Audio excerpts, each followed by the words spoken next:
Hi, screwing along with Susan here. Hey, I have a chance to finally use up some of the scrap wood that I have been collecting over the years. The small pieces, you know, that you really just have hanging around and you don't know whether you should get rid of it or keep them. Well, I'm going to make some necklaces out of this, or some of these might be too big for necklaces. Now, I have a trip coming up this year going over to Scotland, Ireland, and England and Wales. And I thought, oh, Celtic designs. So this is just a simple coloring book I picked up for $3. Gave me some ideas on what I might want to make. And in the back here, there's this very busy pattern that I put in onto my computer, and I took one pattern out of there, and I do have to do some adjustments to it to use it as a for a design for the scroll saw. But I took this pattern. I have 3 copies of this. Going to make a necklace out of this, and also this is just a typical Celtic design that you can find online for free. The way that I attach patterns is with clear contact paper. I peel it and stick it right to the clean wood. And when I mean clean, I mean all of the sawdust has been removed so that it adheres very well. And then I spray with spray glue on the back of my pattern and place it right on top of the contact paper. That way, when I'm completed, it's very easy to remove from wood. In order to make this design Celtic, I'm going to have to be using my Dremel tool to make it look like it weaves in and out. So I just drew a line with a pencil around the spots just to make sure I remember not to cut that out. I'm just going to be cutting out the white parts. Now it's time to drill the pilot holes, and I have a drill press, so I will use that, or you can use a hand drill. Here I'm going to be drilling pilot holes in the white part. That's the part I'm going to be cutting out. And for all of the pieces, I'm going to be drilling outside so I can cut the whole piece out. And a lot of people come from, you know, like an edge, but it really stays together better if you drill a pilot hole and you cut all the way through here. So when you get back to this point, it stays together better. I always use the largest drill bit that I can use to drill my holes, because whatever makes life easier. Unfortunately, these are very small pilot holes that I'm going to be drilling. So I've got a 1/16 inch bit in here. After drilling the pilot holes, make sure you sand all the nubbies off the back so your piece will lay flat on your scroll saw.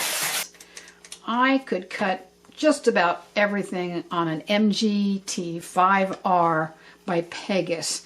These are very thin. They're 3/8 inch thick up to 1/4 of an inch thick. If you want to go to a number 3, 2, 1, you could do that easily with this thick material. Use whatever you are comfortable with.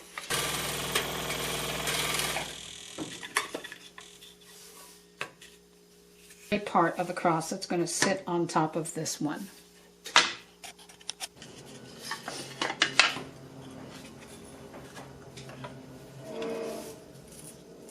I saved the hardest part for last.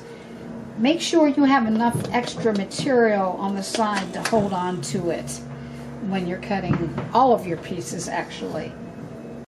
This one's going to go a lot quicker. Just like before, I'm going to be cutting out all of the white on the inside, and then I'll be cutting the outside shape.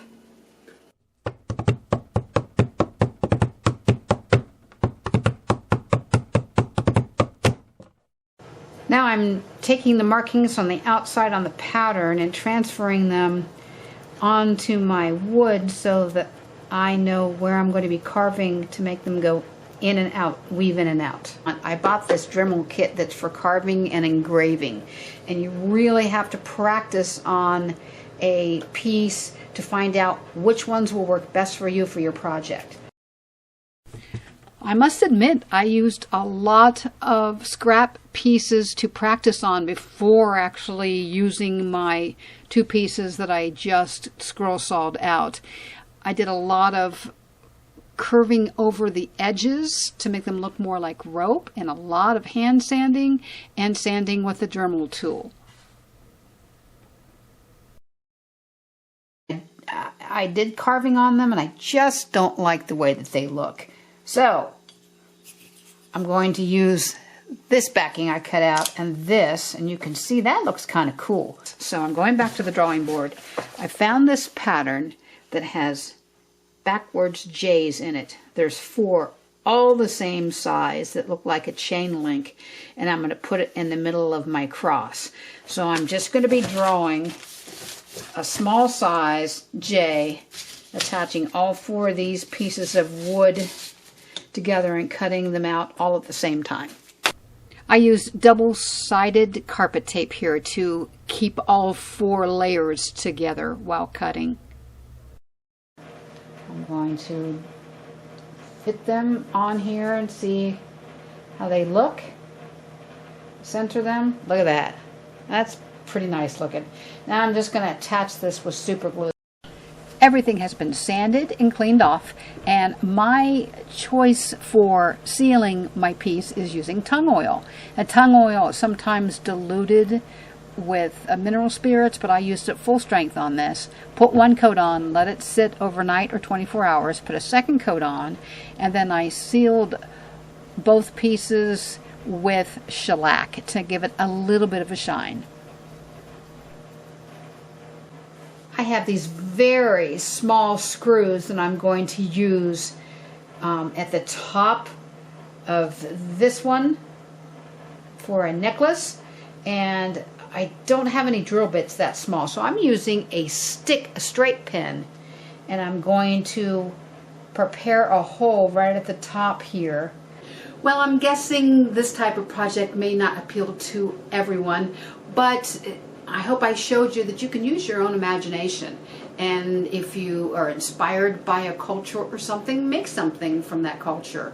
I have this into a necklace, and this one I'm not sure if I want to put suction cups on the back and place it on a window, or if I want to hang it from my rearview mirror, or put a magnet on the back and put it on my refrigerator. So there are a lot of different ways you can go. One other thing I thought about is if you have a costume for Halloween and you're dressed up as a 18th century Scottish person, you might turn this one into a necklace, and that would fit really well. Well, actually either one will. So again, thank you for watching, and we'll see you next time.